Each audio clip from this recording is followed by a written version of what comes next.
So today's budget has been a very interesting budget. One is it's a growth-oriented budget, and the FM started off by saying that this is a Yuva Shakti budget, and sure enough, you found mention about Khelo India, and not just a mention, but there was a very positive outlay towards sports in particular, and more than that, what is very interesting is that this budget has maintained the financial discipline.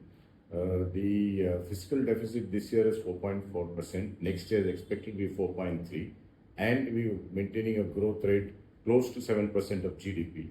On top of that, important announcements that were made is that 12.2 lakh crores in capital expenditure outlay, which is huge. It's a record in itself. Plus the setting up of a biopharma outlay.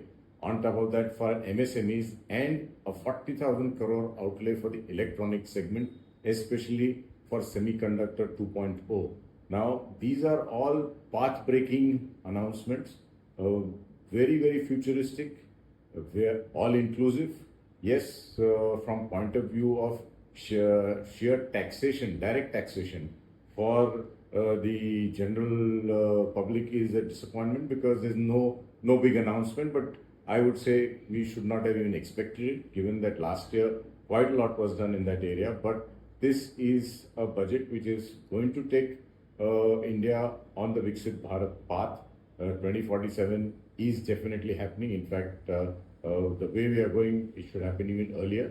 And from a complete overall growth point of view, it's a very good, futuristic, and budget which has actually taken care of all the sectors possible.